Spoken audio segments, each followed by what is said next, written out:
বিসমিল্লাহির রহমানির রহিম। আসসালামু আলাইকুম।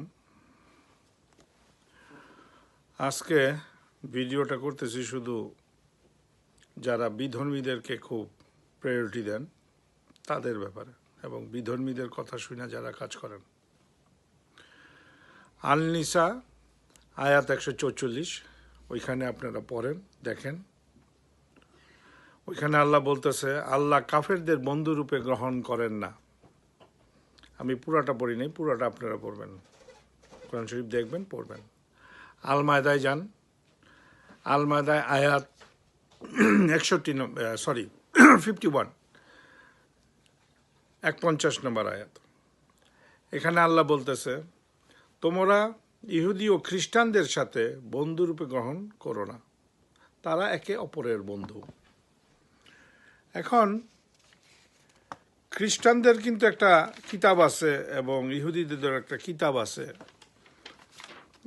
যেটা আল্লাহর তরফ থেকে নাজিল হয়েছিল, যেটা বাতিল করে দেওয়া হয়েছিল। ওইটার সম্বন্ধে আল্লাহ বলতেছে, ওদের সম্বন্ধে বলতেছে যে ওরা আপনাদের মুসলমানের বন্ধু না। আল ইমরানে যান, আয়াত 118। আল্লাহ এখানে কি বলতেছে, তোমরা নিজেদের ছেড়ে কাউকে অন্তরঙ্গ বন্ধুরূপে গ্রহণ করো না, তারা তোমাদের অনিষ্ট করতে বিন্দু মাত্র ত্রুটি করবে না। বিন্দু মাত্র ত্রুটি করবে না মানে আপনাদেরকে একটু খাতিরও করবে না। তোমরা নিজেরা ছাড়া, নিজেরা বলতে কি বুঝাইছে আল্লাহ, যে মুসলমান ছাড়া। আপনারা কোরআনটা পড়েন, পইরা তারপর এটা ব্যাখ্যাকে দেখেন। আমি আমার কথাটা কিন্তু পিছনে বলবো, আপনাদেরকে আগে কোরআনের আয়াত হাদিসগুলি বলে নিই, আপনারা নিজেরা দয়া করে দেখেন। আল ইমরানে যান, আবার আয়াত নাম্বার 28। মুমিনরা যেন কাফেরদের বন্ধুরূপে গ্রহণ না করে মুমিনদের ছেড়ে। যে কেউ এই রূপ করবে আল্লাহর সাথে তার কোনো সম্পর্ক থাকবে না। যে কেউ এই রূপ করবে আল্লাহর সাথে তার কোনো সম্পর্ক থাকবে না। আল্লাহ কি বলতেছে, মুমিনরা যেন কাফেরদের বন্ধুরূপে গ্রহণ না করেন মুমিনদের ছেড়ে।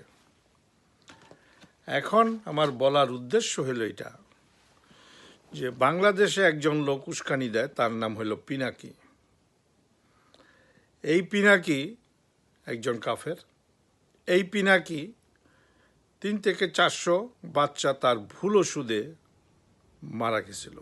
তার জন্য তার নামে মামলা হয়েছিল এবং সে দেশ ছেড়ে ভারত দিয়ে পালাই গেছিল।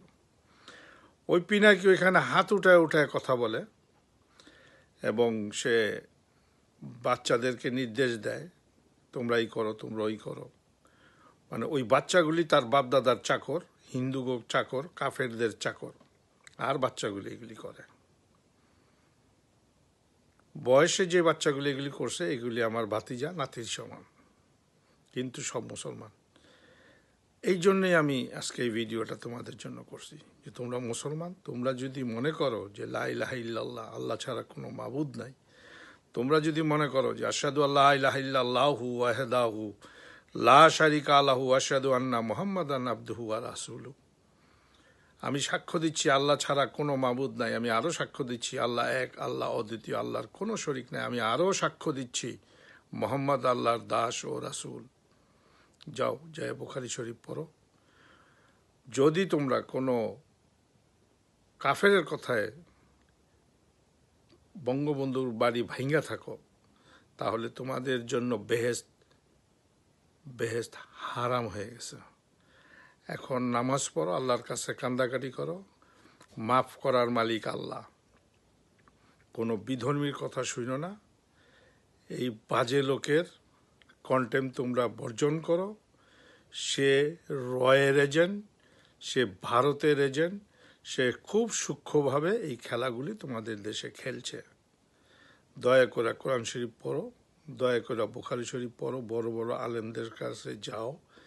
বাংলাদেশে বহু আলেম, বহু হাফেজ আছে। আমার ভিডিওটা মন চাইলে তাদের সাথে নিয়ে বৈশা কথা বলো। আমি যদি কোনো ভুল বলে থাকি এর নিচে কমেন্ট করো।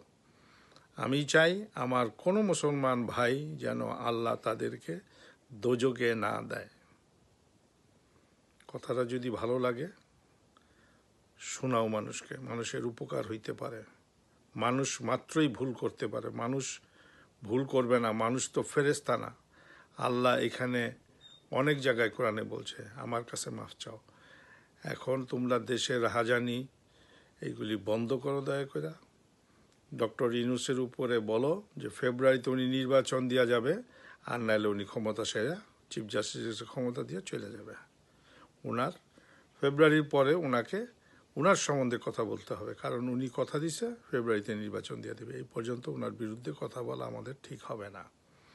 কিন্তু উনি আজকে পর্যন্ত তফসিল ঘোষণা করে নাই।